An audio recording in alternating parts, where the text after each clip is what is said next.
Supreme court வந்து செந்தில் பாலாஜி அவர்களுக்கு bail கொடுத்தது வந்து மந்திரி ஆகிறதுக்கு கிடையாது. சுப்ரீம் கோர்ட் அவருக்கு பெயில் கொடுத்ததே மந்திரி ஆகிறதுக்கு நினைச்சிட்டு இருக்காங்க. ஏன்னா அது அப்படி வந்து ஒரு பின்பம் வந்து தெரியுது வெளியில. இது செக்ஷன் 45 ஆகப்பட்டது அரசியலமைப்பு சட்டத்துக்கு உட்பட்டதா இல்லையா? இதுக்கு முன்னாடி பெயில் டினை பண்ணும்போது அவர் மந்திரியா இருந்ததுனால தான் கொடுக்கல. பவர் தான் முக்கியங்கிறது தான் செந்தில் பாலாஜியோட பாயிண்ட். அதுக்காக அவர் வந்து தன்னுடைய வாழ்க்கையை அர்ப்பணிச்சிருக்காரு பவருக்காக எல்லா ஃபார்ம்ஸ்லையும். அப்படின்னும் பொழுது எந்த கட்சி பவருக்கு வருதோ அந்த கட்சிக்கு லாயலா இருப்பாரு. இன்ஃபேக்ட் திமுக இருக்கக்கூடிய சீனியர் லீடர்ஸ் என்ன சொல்றாங்கன்னா, அவருக்காக பார்ட்டியே வந்து பதவியேற்பு இல்லாம deputy chief minister Udhayanidhi Stalin அவர்கள் வெயிட் பண்ணும் பொழுது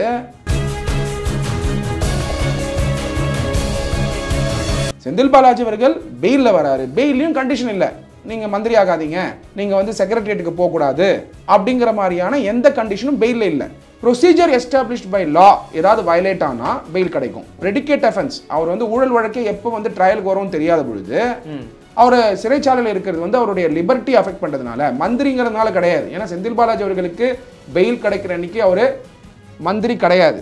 என்ஃபோர்ஸ்மெண்ட் டைரக்டரேட் வந்து செந்தில் பாலாஜி அவர்கள் இன்வெஸ்டிகேட் பண்ணும்போது சப்சிக்வெண்டா அரெஸ்டே பண்ணிட்டாங்க. அதான் பாயிண்ட் டு பி நோட். இப்போ கொஸ்டின் என்னன்னா, பிரெடிகேட் அஃபென்ஸே இன்வெஸ்டிகேஷன் போயிட்டு இருக்கும்போது சார்ஜ் ஷீட் போடாத பொழுது எப்படி பிரிவென்ஷன் மணி லாண்டரிங் ஆக்ட்ல அரெஸ்ட் பண்ணுவாங்க அப்படிங்கிற அந்த கொஸ்டின் அவருக்கு இருந்துட்டு இருந்தது. ஆனா பிரிவென்ஷன் மணி லாண்டரிங் ஆக்ட் படி என்ஃபோர்ஸ்மெண்ட் டைரக்டரேட் அரெஸ்ட் பண்ணாங்க. ஏன் பண்ணாங்கன்னா,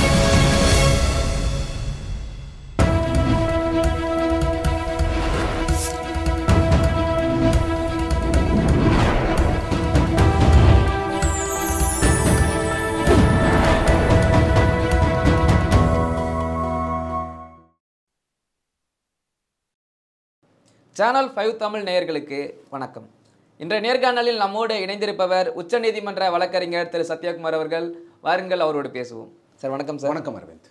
சார், இப்போ சமீபத்தில் பார்த்தீங்கன்னா அமைச்சர் செந்தில் பாலாஜி அவர்களின் ஜாமீன் ரத்து தொடர்பான வழக்கில் உச்சநீதிமன்றம் சரமாரியான கேள்விகளை கேட்டிருந்துச்சு. குறிப்பாக அமைச்சர் பதவி ஜாமீன் கிடைத்த உடனே வேண்டுமா அப்படின்னு ஒரு கேள்வி வச்சாங்க. இந்த கேள்வியின் உள்நோக்கம் என்ன? அப்படி ஜாமீன் கொடுக்கும்போது விதிக்கப்பட்ட நிபந்தனைகள் என்னென்ன சார்?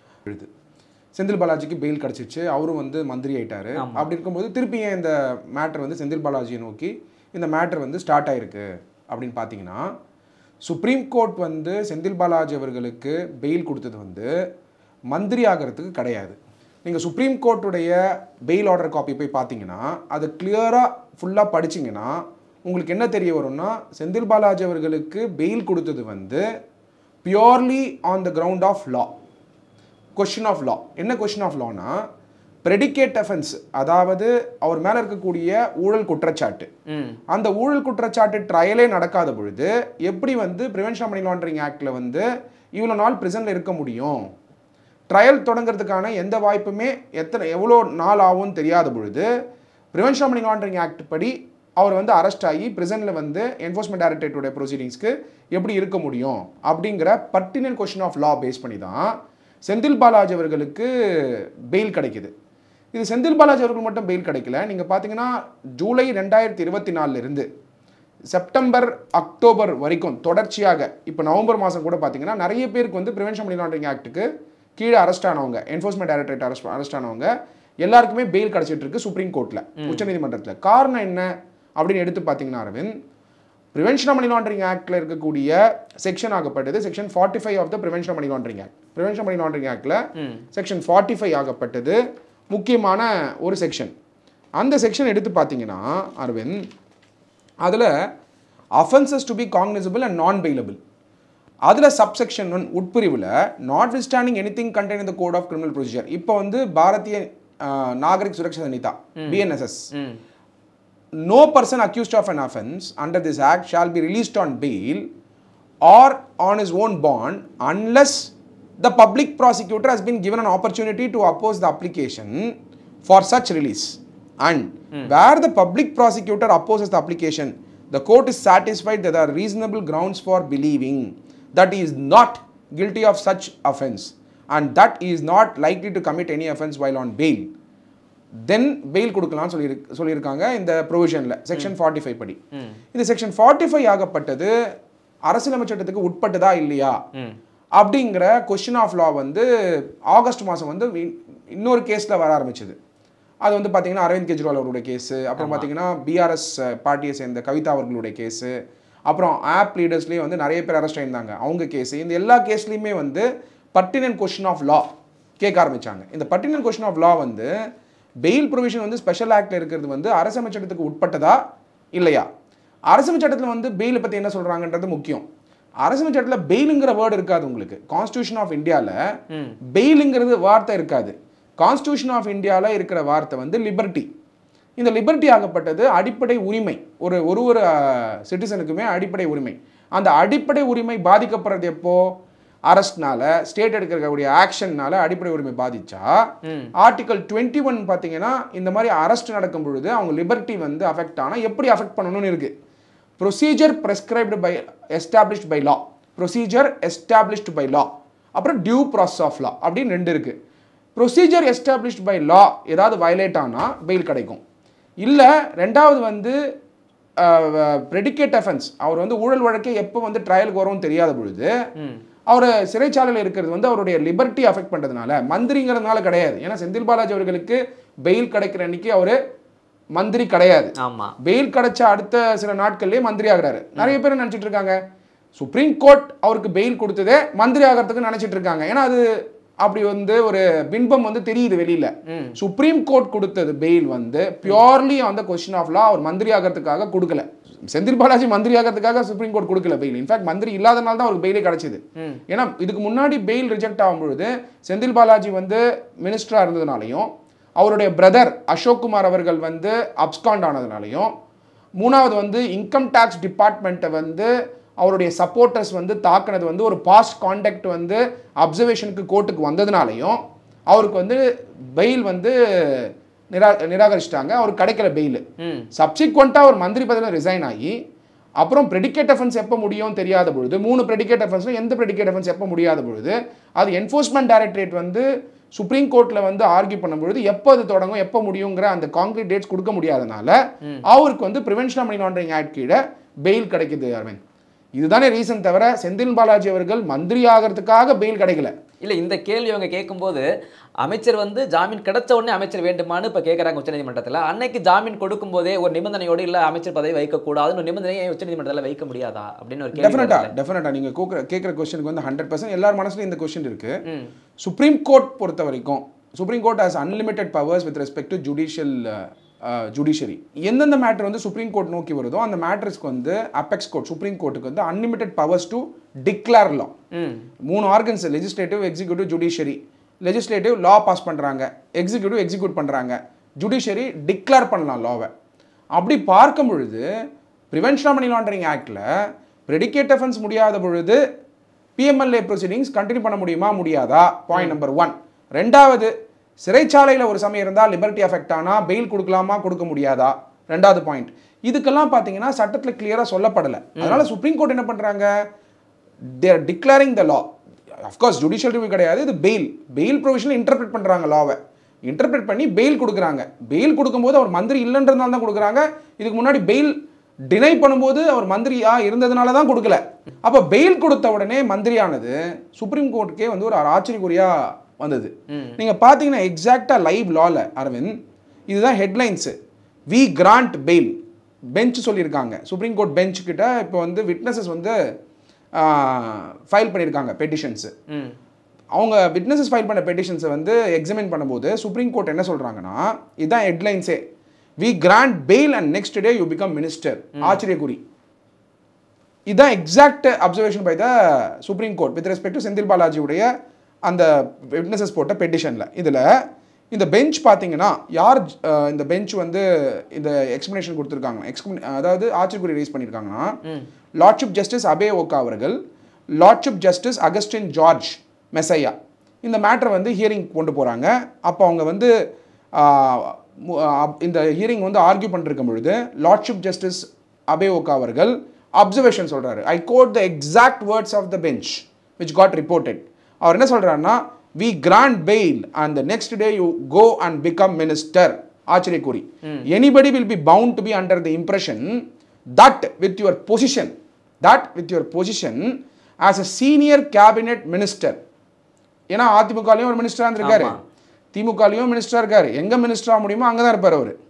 இப்போ அதிமுக மினிஸ்டரா இருந்தாரு, அதிமுக வந்து பதவிக்கு அது பவருக்கு வராதுன்றது முடிவு வந்த உடனே அப்புறம் அமமுக போறாரு, சப்சிக்வெண்ட்டாக வந்து திமுகவுக்கு வராரு. டெஃபினட்டாக அது பாராட்டக்கூடிய விஷயம்.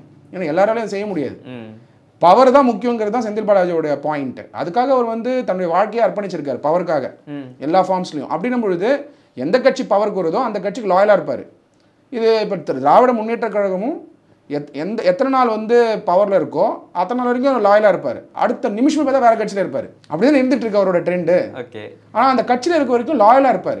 அந்த கட்சி தான் வாழ்க்கைன்னு சொல்லுவார். அந்த மாதிரி இருக்கும் பொழுது சீனியர் கேபினெட் மினிஸ்டர், ஏன் சீனியர் கேபினெட் மினிஸ்டர்னு குறிப்பிடுறாங்கன்னா, அதிமுக கவர்மெண்ட் இருக்கும்போது டிரான்ஸ்போர்ட் மந்திரியா துறையில் இருந்தார். திமுக கவர்மெண்ட் வந்தப்புறம் மந்திரியாக இருக்கார். தொடர்ச்சியாக கிட்டத்தட்ட பார்த்தீங்கன்னா 2011 2024 நடுவில் ஒரு 3 வருஷம் மட்டும் இல்லை. அதுவும் அதிமுக கவர்மெண்ட் இருக்கும்போது தான் இல்லை.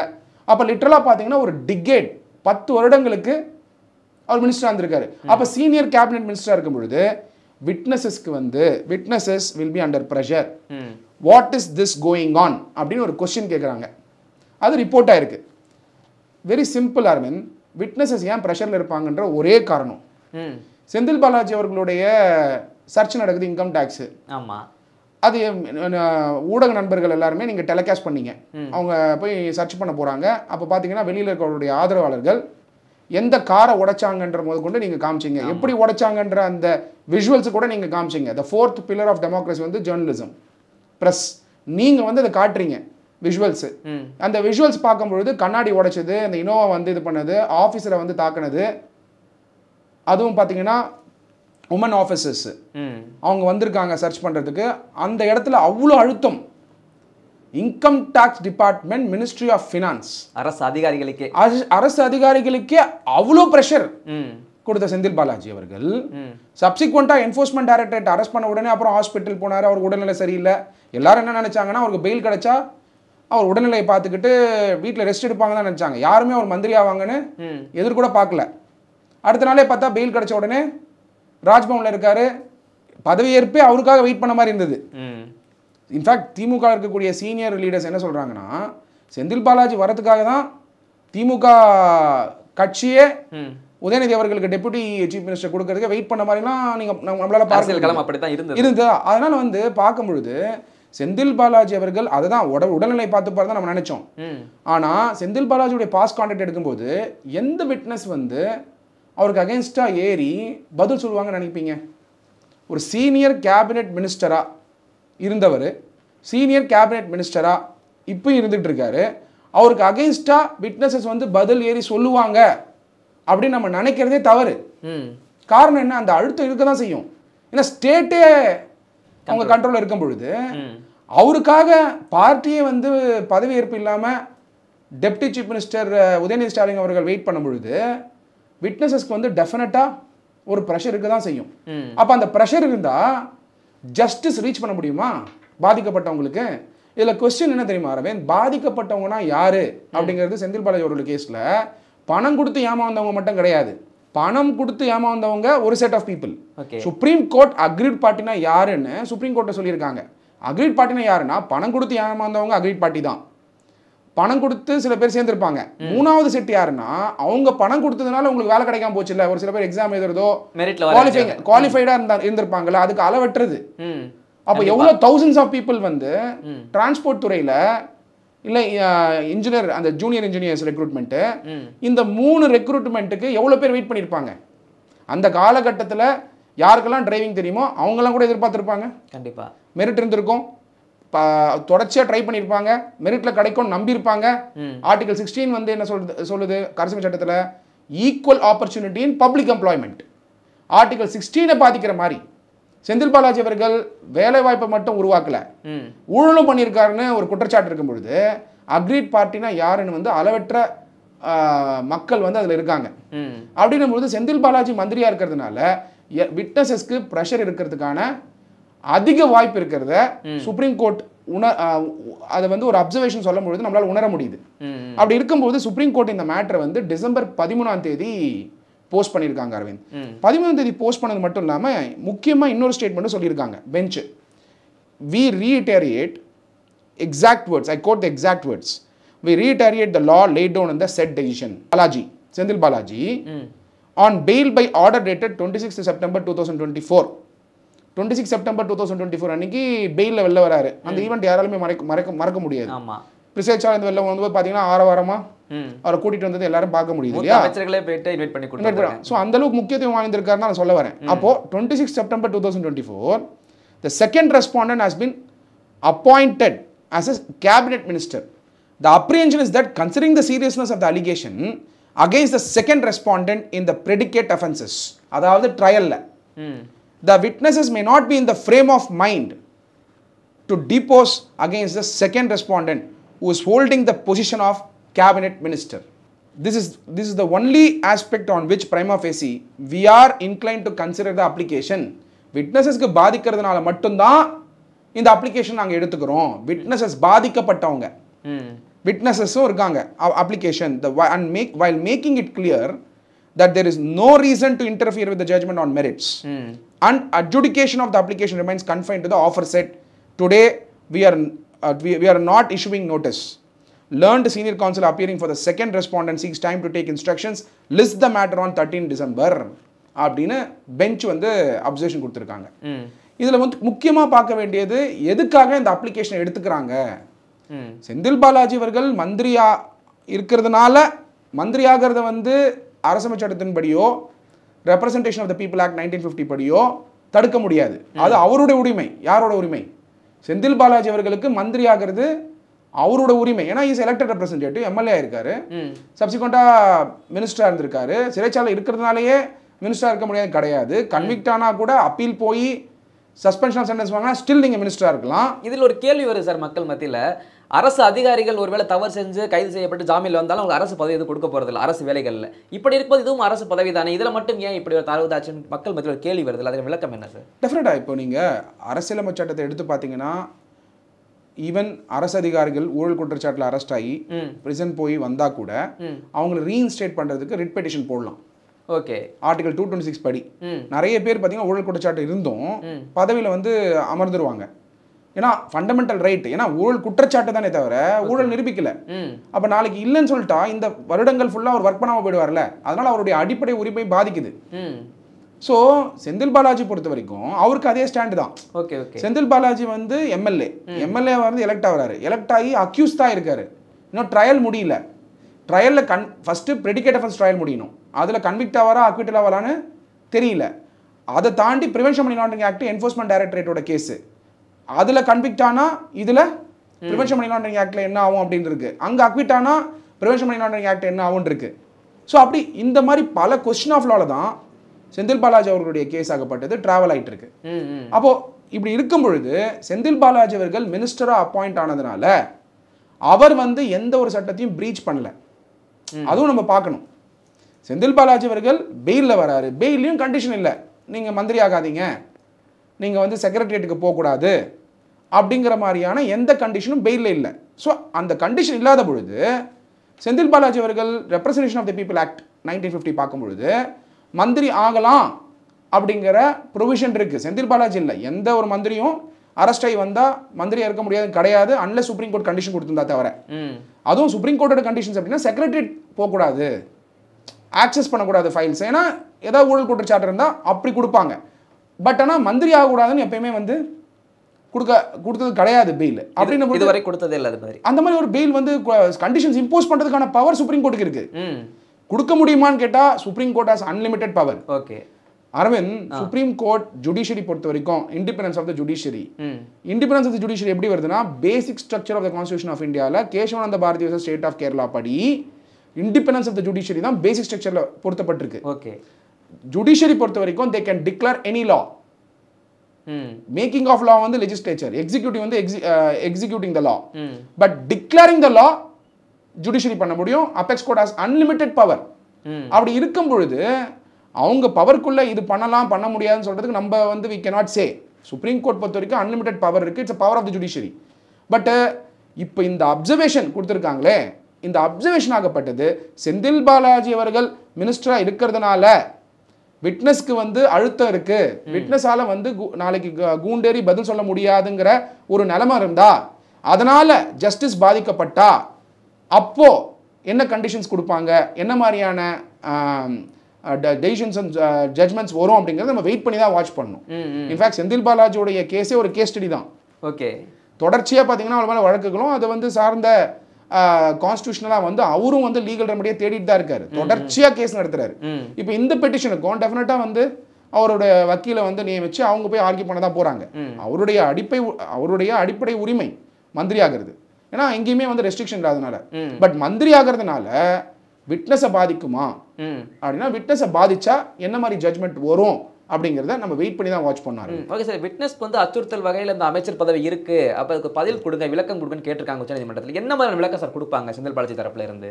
இப்போ விட்னஸ் பொறுத்த வரைக்கும் அவங்களுக்கு அழுத்தம் இருக்கா இல்லையாங்கிறத அவங்க எக்ஸ்பிளைன் பண்ணுவாங்க. டெஃபினட்டாக அஃபிடேவிட்ஸ் சைன் பண்ணுவாங்க, அதுக்கான கேள்விகள் கேட்டால் பதில் சொல்லுவாங்க, எப்படி வந்து இது பாதிக்குது விட்னஸஸ்ங்கிறத கண்டிப்பாக எக்ஸாமின் பண்ணுவாங்க. To that extend supreme court வந்து இப்போ எடுத்திருக்காங்க, அதான் அப்சர்வேஷனாக இருக்குது. ஸோ அப்போ அந்த அப்சர்வேஷனை பேஸ் பண்ணி அந்த அப்சர்வேஷனுக்கு வந்து சுப்ரீம் கோர்ட்டுக்கு பதில் கிடைச்சா அதுக்கான தகுந்த ஆர்டர்ஸை வந்து சுப்ரீம் கோர்ட் பாஸ் பண்ண தான் போகிறாங்க. So we have to wait and watch.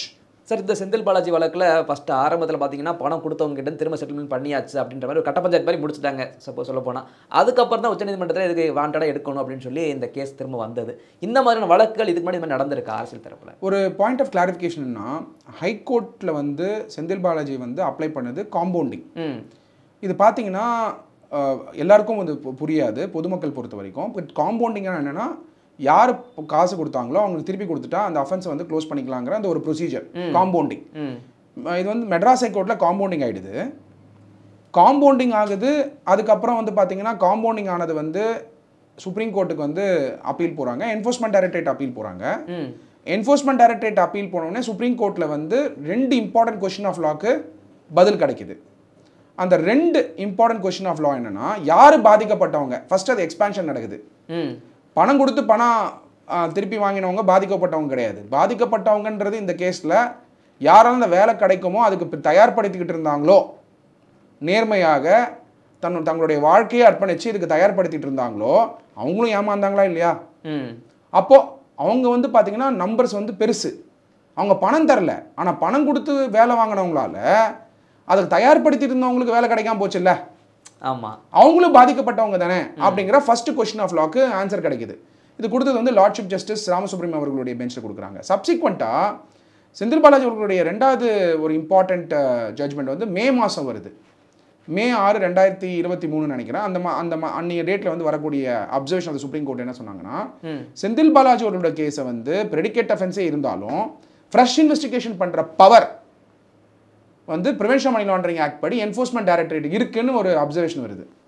அது வந்த உடனே செந்தில் பாலாஜி அவர்கள் பார்த்தீங்கன்னா இதோடைய அப்சர்வேஷனுடைய இம்பார்ட்டன்ஸும் இல்லை இந்த அப்சர்வேஷனுடைய லாஃபுல் பவரையும் உணரல. அவர் நினைச்சிட்டாருன்னா ப்ரெடிகேட் அஃபென்ஸ் இருக்குது, இன்வெஸ்டிகேஷன் போயிட்டு இருக்கு, அதுக்குள்ளே எப்படி வந்து பிஎம்எல்ஏ என்ஃபோர்ஸ்மெண்ட் டைரக்டரேட் வந்துருவாங்க அப்படின்னு பார்த்தீங்கன்னா அந்த டைமில் பார்த்தீங்கன்னா செந்தில் பாலாஜியுடைய கான்வர்சேஷன்லாம் பார்த்தீங்கன்னா வேற லெவலில் இருக்கும். அவருடைய பேசுகிற விதம் இப்போ வந்து செந்தில் பாலாஜி வேற, இப்போ சாந்தமாக இருக்காரு. அப்போ இருந்த செந்தில் பாலாஜி வேற, உங்களால் உணர முடியும் as a journalist. அப்போ அந்த டைமில் பார்த்தீங்கன்னா செந்தில் பாலாஜி அவர்கள் இந்த சுப்ரீம் கோர்ட் அப்சர்வேஷனுடைய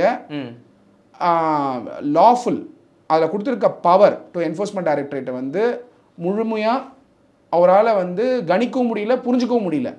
பட் ஃபைனலாக பார்த்தீங்கன்னா என்ஃபோர்ஸ்மெண்ட் டைரக்டரேட் வந்து செந்தில் பாலாஜி அவர்களை இன்வெஸ்டிகேட் பண்ணும்பொழுது சப்சிக்வெண்ட்டாக அரெஸ்டே பண்ணிட்டாங்க. அதான் பாயிண்ட் டு பி நோட். இப்போ கொஸ்டின் என்னன்னா, ப்ரெடிகேட் அஃபென்ஸே இன்வெஸ்டிகேஷன் போயிட்டு இருக்கும்போது சார்ஜ் ஷீட் போடாத பொழுது எப்படி ப்ரிவென்ஷன் மணி லாண்டரிங் ஆக்டில் அரெஸ்ட் பண்ணுவாங்க அப்படிங்கிற அந்த கொஸ்டின் அவருக்கு இருந்துட்டு இருந்தது. ஆனால் ப்ரிவென்ஷன் மணி லாண்டரிங் ஆக்ட் படி என்ஃபோர்ஸ்மெண்ட் டைரக்டரேட் அரெஸ்ட் பண்ணாங்க. ஏன் பண்ணாங்கன்னா சுப்ரீம் கோர்ட்டோட அப்சர்வேஷன். அப்போ சுப்ரீம் கோர்ட் அப்சர்வேஷன் வர அளவுக்கு போனதுக்கு ப்ரெடிகேட் அஃபென்ஸ் ட்ரையலே முடியாத பொழுது, ஏன்னா செந்தில் பாலாஜி அவர்கள் மெட்ராஸ் ஹைகோர்ட்டில் போட்ட காம்பவுண்டிங், அது மேலே போன அப்பீல், அந்த அப்பீல் மேலே அக்ரீட் பார்ட்டினா யாருன்னு சொன்னது, அதுக்கப்புறம் வந்து செந்தில் பாலாஜி அவர்களுக்கு வந்த அப்சர்வேஷன் ப்ரிவென்ஷன் மணி லாண்டரிங் ஆக்டில் என்ஃபோர்ஸ்மெண்ட் டைரக்டரேட் வந்து ஃப்ரெஷ் இன்வெஸ்டிகேஷன் பண்ணலாம் அப்படின்னு வந்த அப்சர்வேஷன் தான் செந்தில் பாலாஜி அவர்களுக்கு இவ்வளோ தூரம் வந்து சட்ட சிக்கலை உருவாக்கியிருக்கு.